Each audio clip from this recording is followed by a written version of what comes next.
sommes en compagnie de Gilles Laporte, vous le savez, c'est toujours le même plaisir de vous avoir comme ça en interview. Pour L'Étendard et la Rose aux éditions Presse de la Cité, collection Terre de France, est-ce qu'on peut dire déjà que c'est un peu une conclusion d'une saga? Est-ce que vous seriez d'accord ou pas? Ah, c'est très très juste, Romain. Oui, c'est le troisième et dernier volume de cette grande saga qui commence en 1873 avec Des fleurs à l'encre violette, qui se poursuit ensuite en 1925 avec La clé aux âmes, qui s'achève là avec L'Étendard et la Rose. Oui, c'est la même famille que l'on suit sous ces régimes très différents que sont la fin du Second Empire, enfin les conséquences de la Troisième République, l'entre-deux-guerres et la Quatrième République. Oui, c'est très suivi. Mais on peut tout de même lire les trois volumes séparément. Ah ben, c'était une question que j'allais vous poser, mais justement, voilà. Oui, oui. Mais au-delà de ça, c'est justement, je pense que ça va dans la continuité de ce que vous venez de dire, c'est l'observation d'étapes dans la société française. Est-ce que là aussi on peut le dire, d'étapes sociales ou des choses comme ça, hein, politiques voilà. Oui, parce que j'ai tenu à faire revivre les grands moments de notre histoire de la fin du 19e à la fin du 20e siècle, un peu plus d'un siècle. Mais faire revivre par le truchement de cette famille, les de lui.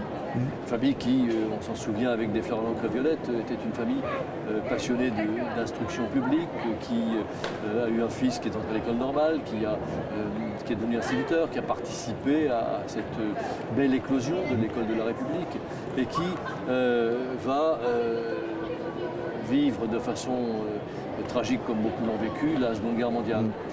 Et il va y avoir la naissance d'un enfant dont on ne sait pas très bien. Un questionnement pour lui et Louis, je veux dire. Oui, voilà. On ne sait pas très bien d'où. Et lui-même ne sait pas très bien d'où il vient, ce Louis, parce que sa mère a été la proie à la fois d'un officier nazi qu'il a littéralement violé et ensuite de soldats états-uniens, nos prétendus libérateurs, qui eux aussi, alors, ont fait leur activité quotidienne quasiment du viol des Français. Ça aussi, on ne le raconte pas, mais je rebondis parce que j'ai découvert ça au moment du débarquement. Malgré tout, les Américains ne se sont pas privés de faire des exactions comme celle-ci. Ils étaient venus pour ça. L'État états-unien avait vendu l'engagement de ces jeunes dans l'armée avec cet objectif. Allez donc en France, là-bas vous aurez toutes les Françaises, elles vous attendent. Donc ils sont arrivés en s'offrant toutes les Françaises, de gré ou de force. Donc ça c'est une réalité. On commence seulement à ouvrir à lever le voile sur ce moment de notre histoire. Donc ce gamin, Louis, est né de cette double agression sur sa mère. Il ne sait pas très bien s'il est fils d'Amerloc, comme le disent ses copains d'école et comme le disent certains dans le village, ou fils de Bosch. Donc il va entreprendre des recherches, il va aller en Allemagne et il va découvrir ce qu'est la réalité de son origine. Ce que je trouve bouleversant, c'est qu'il y a je dis une scène, m'en voulez pas, mais c'est parce que ça pourrait faire des belles sagas, je le dis souvent, mais à la télévision, à Oradour-sur-Glane, justement, où il fait une sorte de pèlerinage, finalement. Oui. Comment on va dire, dramatiquement, vous avez eu cette idée d'aller à Oradour, d'envoyer votre personnage à Oradour? Parce que j'ai eu envie de faire se poser à mon personnage Louis la question que je me pose en permanence, qui est comment le peuple le plus élevé d'Europe, le plus élevé spirituellement d'Europe, celui qui a développé les plus belles théories philosophiques, celui qui a donné naissance aux plus grands poètes, Goethe, Fichte, Heine, qui a donné naissance aux plus grands compositeurs de musique, bref, qui a toujours occupé, j'allais presque dire, les premières places en matière de création et d'humanité. Comment a-t-il pu un jour sombrer dans ce régime qui allait faire de lui le pire des criminels de l'humanité? Comment est-ce que le meilleur peut à ce point côtoyer le pire? Une question que je me pose en permanence, à laquelle je n'ai pas pu répondre, et j'ai invité mon personnage, Louis, à aller à Oradour, parce que pour moi c'est le symbole de cette barbarie. Exactement. C'est le symbole même de cette cruauté, de cette déchéance humaine qui a produit plus de 600 morts en une heure. Donc j'ai voulu qu'il aille là-bas pour se poser les questions et nous inviter à nous les poser, parce que ça, je ne fais pas partie de ceux qui disent qu'on n'oublie pas. Bon, à mon avis, je trouve ça ridicule. Mais pour que chacun s'interroge sur ses propres comportements remis dans des situations comparables à celle-là. Vous disiez poésie, je rebondis, mais il y rencontre, c'est peut-être un détail, mais moi j'ai vraiment apprécié une jeune fleuriste qui s'appelle Rose. Je trouve ça bouleversant. C'est peut-être idiot ce que je vous dis, mais c'est sa première vraie rencontre amoureuse finalement qui va pas aboutir parce que voilà. Comment ça aussi... Elle s'appelle Lucie. Excusez-moi, voilà, mais il y a... La lumière. Voilà. Mais en tout cas, vraiment, je trouve ça touchant, quoi.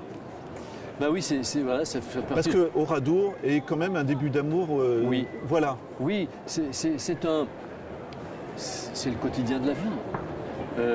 De faire des rencontres complètement inattendues, à condition qu'on soit suffisamment disponible. Là, il y a une lumière qui a brillé dans un regard de femme. Il était entré dans ce magasin de fleuristes pour acheter des roses et les déposer dans l'église d'Oradour-sur-Glane. Et il tombe sur une jeune femme qui l'éblouit par sa simplicité, par sa générosité, par sa lumière. Il est complètement bouleversé et il va la retrouver. Ils vont vivre un moment de grande illumination réciproque. Et peut-être est-ce dans ce moment d'illumination que se trouve la réponse à la question évoquée tout à l'heure, comment le bien et le mal peuvent-ils à ce point cohabiter dans une même société et même chez un même individu. Alors je vous le disais, vos romans, c'est aussi une observation de l'histoire française au niveau de la société ou politique.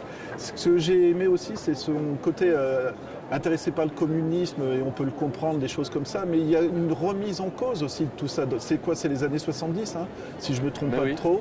Et si on réfléchit à tout ça, ça bougeait, quoi, tout simplement, à cette époque. Encore une grande incompréhension. Voilà.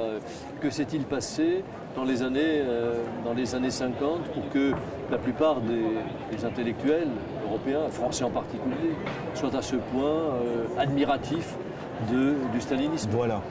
Tous étaient fascinés, tous ont fait leur pèlerinage à Moscou, de Sartre à Yves Montand. Et quasiment des lettres d'amour en plus quand ils revenaient. En passant par Aragon, Jean Lursa, notre Lorrain, tous sont passés par Moscou parce qu'ils étaient admiratifs de ce qui se passait là-bas et de la société nouvelle en cours de construction. Et tout ça jusqu'au moment où, après la mort de Staline, Khrouchtchev a fait un peu découvrir ce qu'avait été la réalité du stalinisme.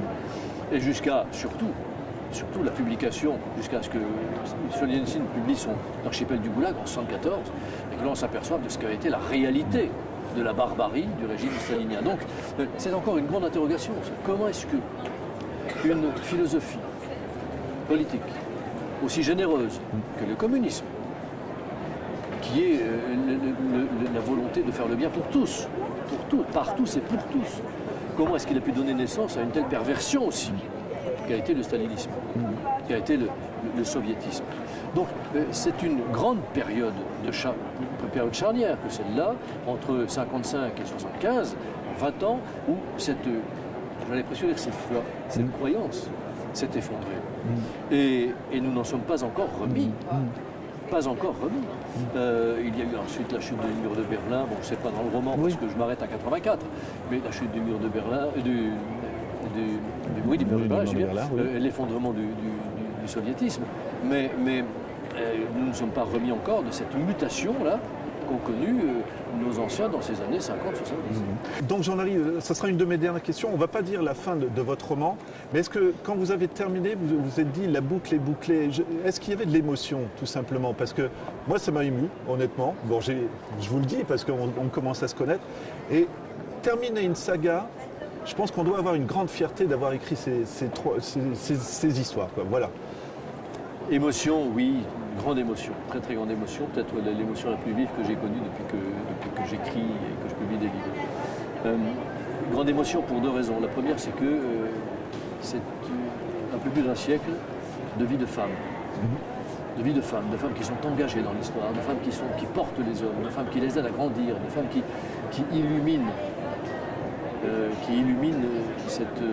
ces moments tragiques que sont la guerre de 70, que sont la guerre de 14, que sont la guerre de 39 et tout ce qui les ont accompagnés. Et tout ce qui les a accompagnés.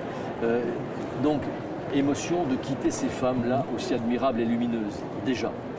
Et puis émotion parce que ces trois romans sont imprégnés ma propre expérience et existence, comme le font tous les romanciers qui alimentent leur création de leur propre vie. Et parce que le héros, mon héros de cet étendard et la rose, rêve de devenir écrivain.